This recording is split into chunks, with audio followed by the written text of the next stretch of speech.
गरीब आदमी के लिए बनाए गए। 18 एकड़ ज़मीन में लगभग 50 करोड़ ज़्यादा खर्चा करके आज 24 आ गया, आज तक वो फ्लैट किसी को भी अलॉट नहीं हुए।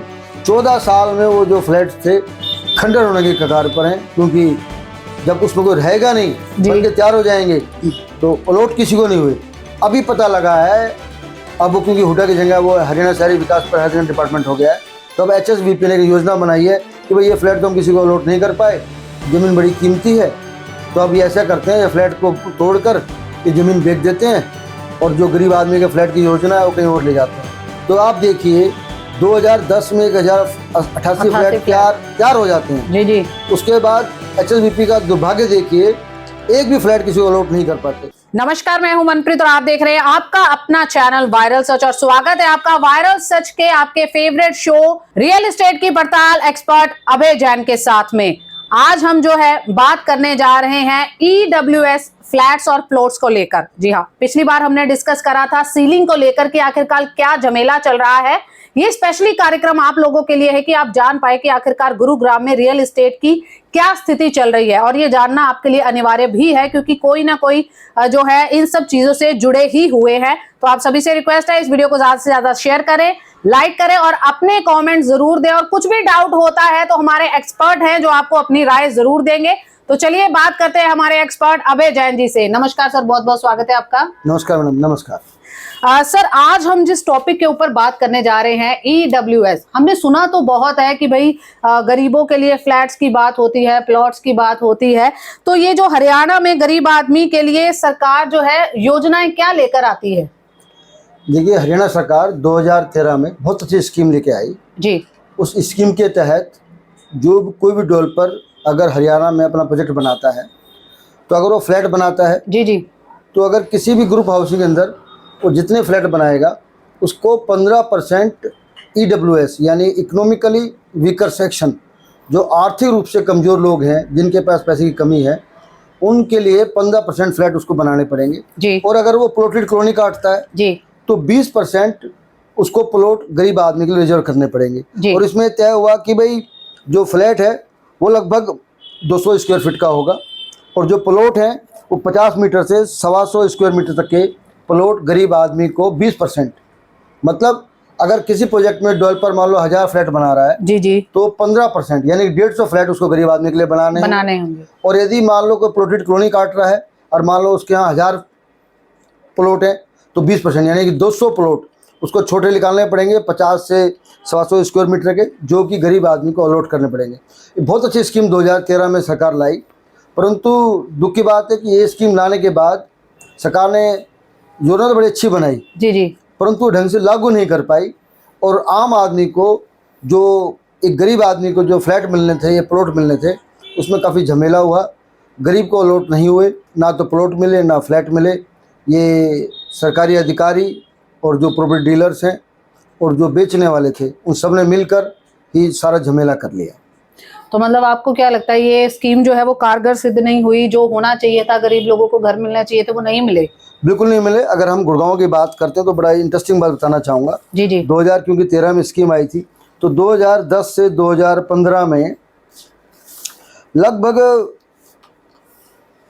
ये सरकार मानती है, क्योंकि ये जिम्मेदारी दे दी गई थी director town and country planning को कि जो डेवलपर फ्लैट बनाएगा वो director town and country planning department EWS के लोगों को अलॉट करेगा जी। तो अगर गुड़गांव की बात करते हैं तो लगभग 6200 फ्लैट सरकार मानती है कि डेवलपर ने बना के STP जो सीनियर टाउन प्लानर उसको हैंड ओवर कर दिए और STP ने 2014 में स्कीम निकाली कि भाई आप कोई भी गरीब आदमी अप्लाई करे और लगभग 18,000 लोगों ने अप्लाई करा।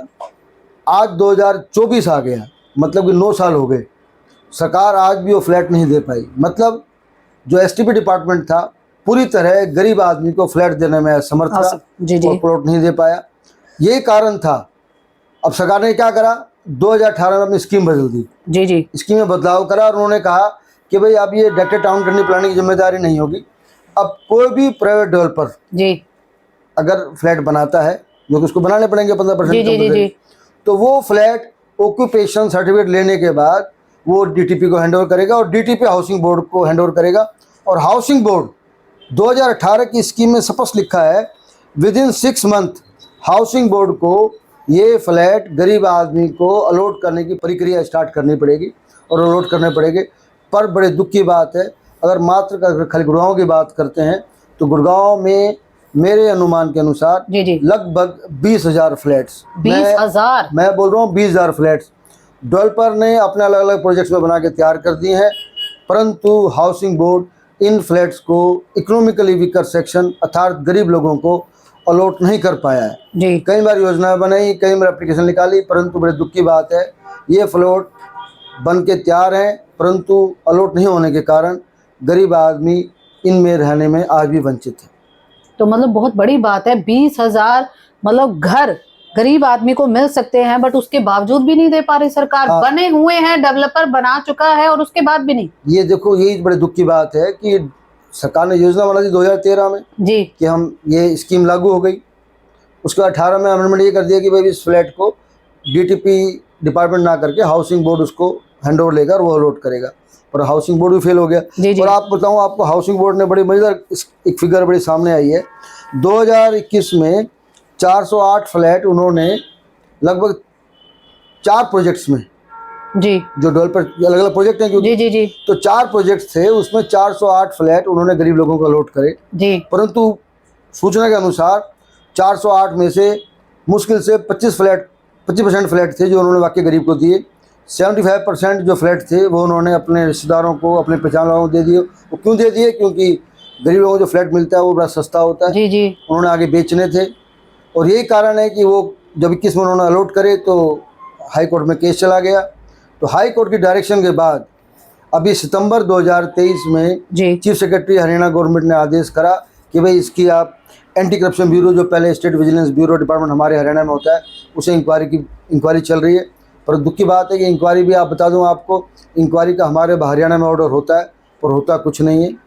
इंक्वायरी के में सब चीज़ें सामने तो आ जाती हैं पर संबंधित अधिकारी जिन्होंने लापरवाही की होती है, जिन्होंने मिलीभगत की होती है, उनके खिलाफ कोई कार्रवाई नहीं होती।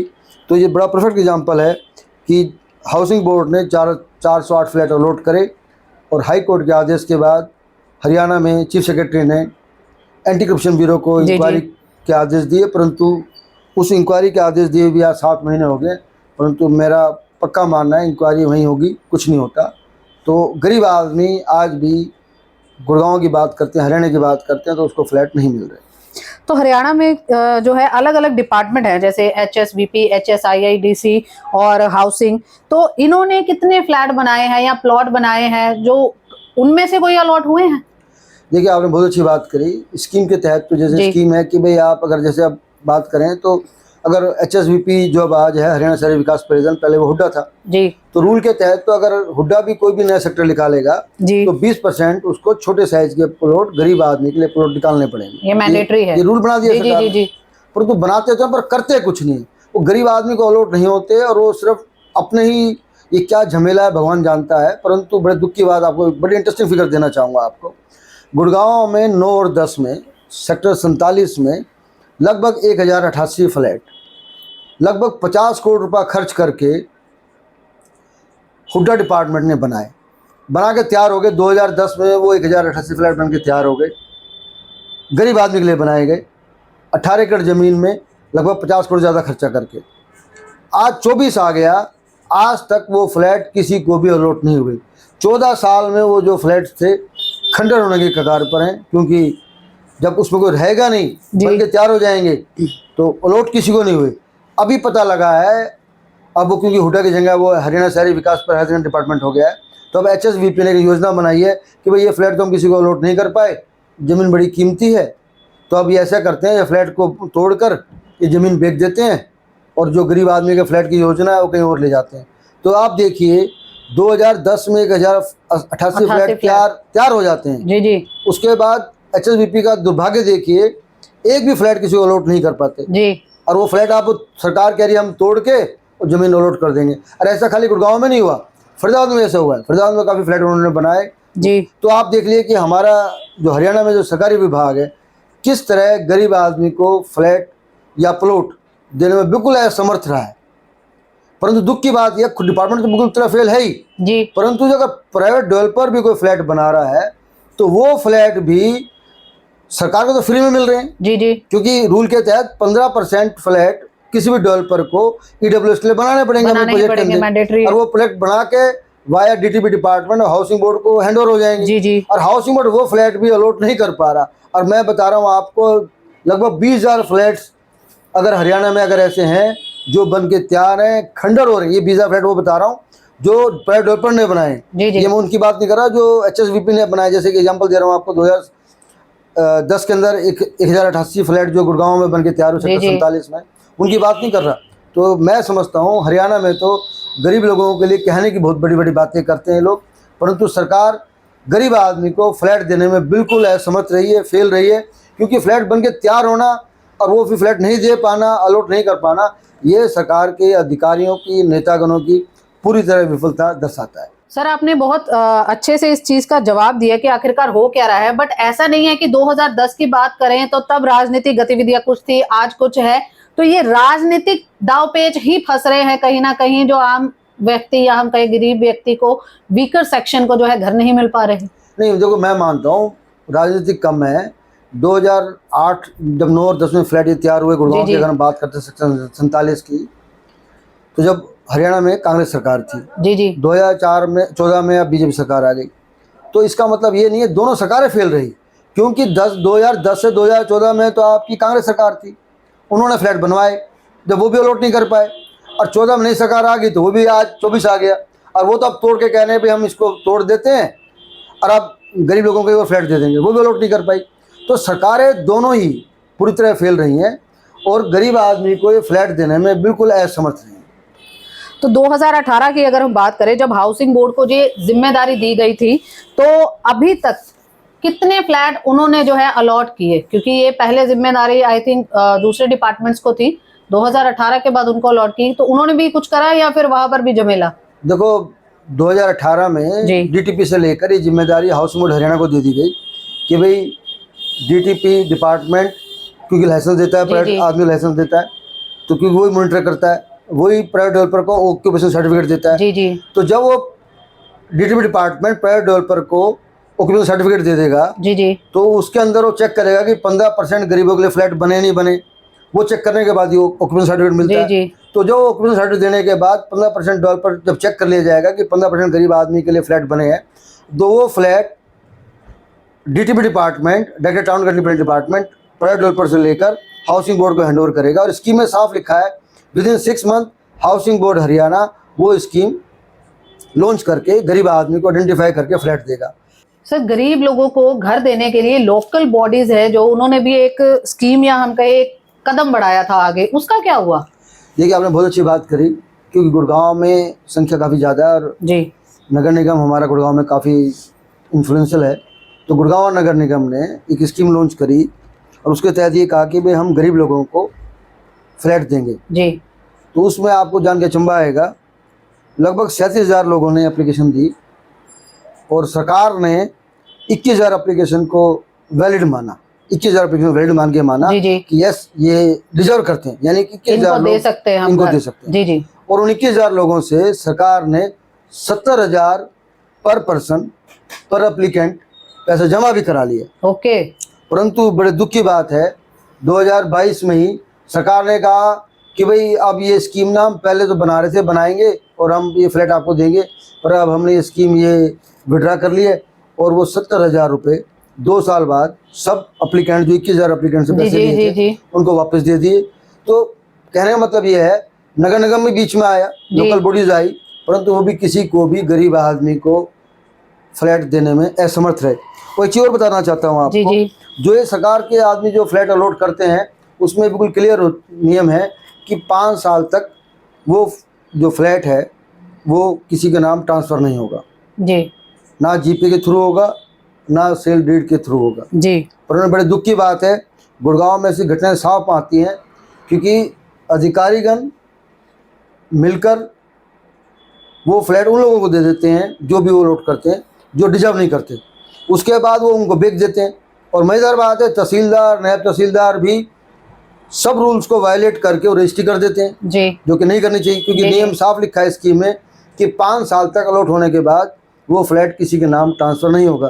परंतु ऐसे बहुत सारे एग्जाम्पल हैं उसके बाद वो जब ट्रांसफ़र कर दी गई तो सरकार के पास जब इसकी शिकायत पहुंची तो सरकारों ने आप उन अधिकारियों के खिलाफ एफआईआर भी लॉन्च करी। जी जी। परंतु बड़े दुख की बात है, एफआईआर तो लॉन्च हो गई, परंतु नायब तहसीलदार जिन्होंने रजिस्ट्री की थी, जी जी, जिन्होंने बेचा था, जिन्होंने खरीदा था, उनके खिलाफ कोई कार्रवाई नहीं हुई, ना तो फ्लैट कैंसिल हुए और ना ही जिन जरूरतमंद लोग थे जी जी, उनको फ्लैट वो अलॉट हुए। तो हमारे हरियाणा में तो ये आम चर्चा हो गई है कि स्कीम तो निकलती हैं गरीब आदमी के लिए, जी जी, परंतु गरीब आदमी को फ्लैट मिलता नहीं है।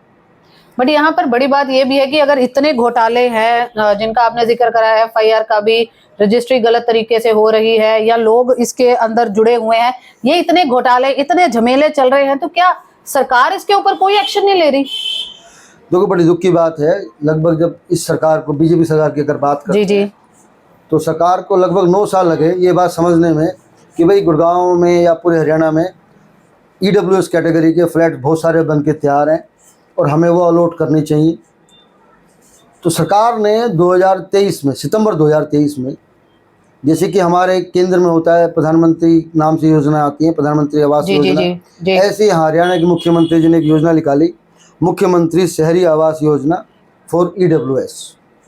और उसमें उन्होंने कहा कि भाई हरियाणा का नागरिक जिसकी इनकम 1,80,000 से कम है और उसका हरियाणा में अगर कोई मकान नहीं है तो वो स्कीम के तहत अप्लाई कर सकता है और हम उसको एक फ्लैट देंगे। क्योंकि मैंने बताया कि 20,000 फ्लैट्स हमारे हरियाणा में बन के तैयार हैं जो गरीब आदमी को नहीं अलॉट हुए आज तक, जो कि अलॉट हो सकते हैं।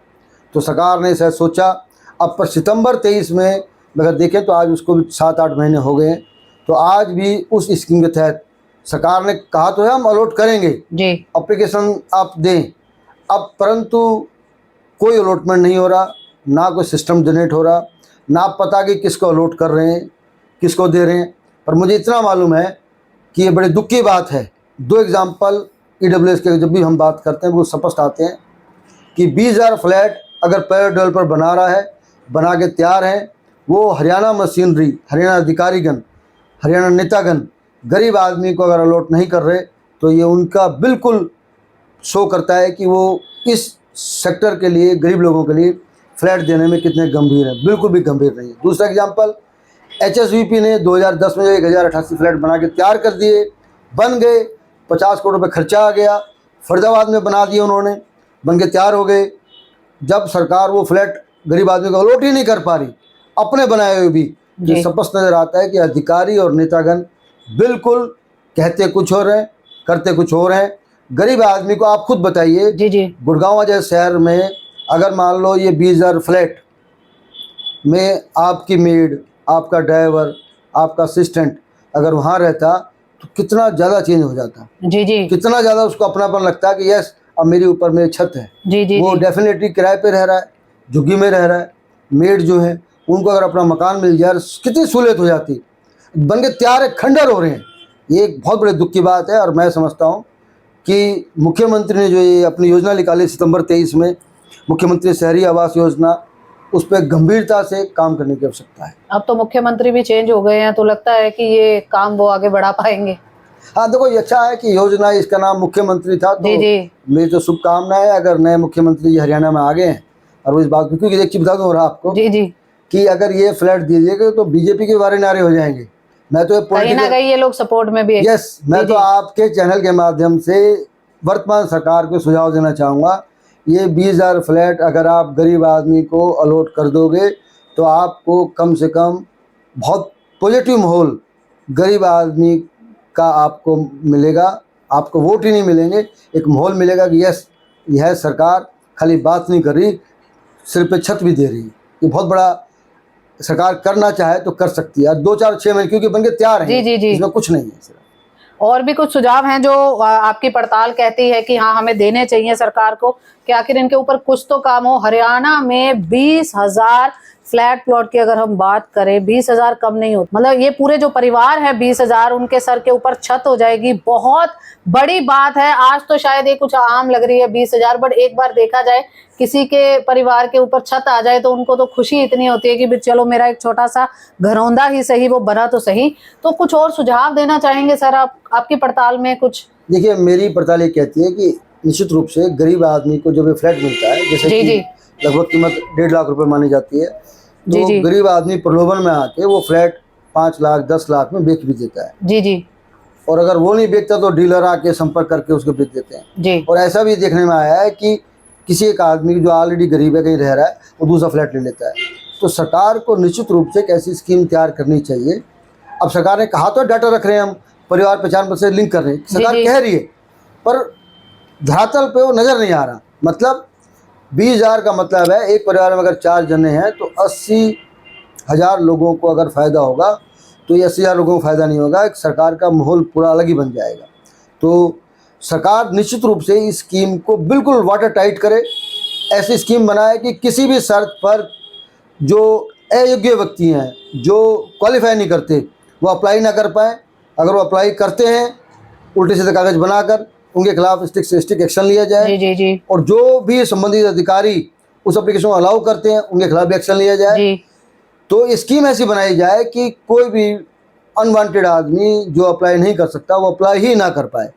तो स्कीम बन जाएगी तो निश्चित रूप से आम लोगों को फ़ायदा होगा। तो मैं आपके चैनल के माध्यम से सरकार से कहना चाहूँगा कि ऐसी स्कीम बनाए कि किसी भी शर्त पर जो अनवांटेड आदमी, जो डिजर्विंग कैंडिडेट नहीं है, वो अप्लाई ही ना कर पाए। और तुरंत इन फ्लैट्स को, जो मेरा आंकलन ये कहता है कि 20,000 फ्लैट्स गुड़गांव में अगर तैयार है, तो इनको प्रायोरिटी पर जी जी चुनाव से पहले पहले अगर अलॉट कर देंगे, क्योंकि हमारे हरियाणा में जो विधानसभा चुनाव है अक्टूबर में, उससे पहले अलॉट कर सकते हैं। अभी अगर प्रोसेस स्टार्ट करेंगे, वार फुटिंग स्कीम बनाएंगे, एप्लीकेशन मांगेंगे, आइडेंटिफाई करेंगे, शॉर्ट लिस्ट करेंगे, तो निश्चित रूप से सरकार के लिए एक हिस्टोरिकल कदम होगा। और मैं आपके चैनल के माध्यम से सरकार से गुजारिश करता हूँ कि तुरंत एक बहुत बढ़िया स्कीम अपने इंश्योर करके एक अच्छी टीम बनाकर लोगों को अलॉट करें। आपके बारे नारे हो जाएंगे, लोगों को फ्लैट मिल जाएगा और आपको वोट ही नहीं मिलेंगे, आपको बहुत कुछ मिलेगा। बहुत बहुत धन्यवाद अभय जी हमारे साथ बात करने के लिए। वायरल सच, ये जो पड़ताल आपके सामने लेकर आ रहा है, ये पड़ताल करनी आसान नहीं है जो अभय जी हमारे साथ कर रहे हैं। एक एक चीज के ऊपर बारीकी से काम किया जा रहा है ताकि आप लोग समझ पाए कि आखिरकार रियल एस्टेट की आज की डेट में क्या स्थिति चल रही है। और अगर हम EWS फ्लैट्स की बात करें, शर्मनाक बात भी है सरकार के लिए कि अगर कोई भी स्कीम लाई जाती है तो वो अप्लाई क्यों नहीं होती। इतना बड़ा एडमिनिस्ट्रेशन है, इतने सारे लोग हैं, इतने सारे डिपार्टमेंट्स हैं, अगर उसके बावजूद भी घर बनाकर इतने पैसे लगाकर उसके ऊपर अब आप उसको तोड़ने के बारे में सोचे, तो कहीं ना कहीं सवालिया निशान खड़ा होता है सरकार पर और एडमिनिस्ट्रेशन के ऊपर कि आखिरकार क्या फोरकास्टिंग करके या क्या भविष्य के बारे में सोचकर आपने ये पैसे जो है वो वेस्ट किए। आज आप कह रहे हैं कि इनको तोड़ दिया जाए, क्या ये सही है? वही छतें अगर जो है 20,000 परिवारों को दे दी जाती तो आज वो सही में सरकार के साथ बंधे होते, सरकार के साथ जुड़े होते, वो भी सोचते कि हाँ हमें किसी ने छत दी है तो वो सरकार ने दी है। बट ऐसा कहीं पर होता दिखाई नहीं दे रहा। वायरल सच के माध्यम से जिस तरीके से अभय जी ने कहा कि ये सरकार के लिए बहुत अच्छा सुझाव है, चुनावों के दिन नजदीक आ रहे हैं, अगर आप इसके ऊपर काम करेंगे तो शायद जनता आपके साथ जरूर होगी। और अगली टॉपिक की अगर हम बात करें, गलत तरीके से हो रही रजिस्ट्रियों के बारे में जो है अगले टॉपिक में हम डिस्कस करेंगे और जानेंगे कि आखिरकार अभय जी की पड़ताल क्या कहती है कि कैसे हो रही है ये रजिस्ट्रियां, कितना गोलमाल है और कितना बड़ा घोटाला हो रहा है कि मिनिमम टू मिनिमम जो है सूचनाओं के अनुसार जो है 9-9 गज की भी रजिस्ट्रियां हो रही हैं। क्या ये सही है? इसके ऊपर हम पड़ताल करेंगे। अगले कार्यक्रम में आपसे जरूर मिलेंगे हम, बट आपसे भी अनुरोध है कि इस रियल एस्टेट सेक्शन को आप जो है आगे बढ़ाने में वायरल सच के साथ आएं, इसको शेयर करें, लाइक करें और कमेंट जरूर करें। आपकी भी कोई समस्या है रियल एस्टेट को लेकर या फिर आप भी किसी चीज से प्रताड़ित है रियल एस्टेट को लेकर, तो आप हमारे साथ जरूर जुड़े और हम आपका भी जो है साथ देने का जरूर प्रयास करेंगे। इसी तरीके से हमारे साथ बने रहे और देखते रहे आपका अपना चैनल वायरल सच। अब होगी वायरल सच पर रियल एस्टेट की पड़ताल एक्सपर्ट अभय जैन के साथ। देखना ना भूले हर महीने के ऑल्टरनेटिव सैटरडे ज्यादा जानकारी के लिए संपर्क करें 9810009988 या फिर ईमेल करें abhaygurgaon@gmail.com। आज ही लाइक और सब्सक्राइब करें गुरुग्राम का सर्वश्रेष्ठ वेब न्यूज चैनल वायरल सच।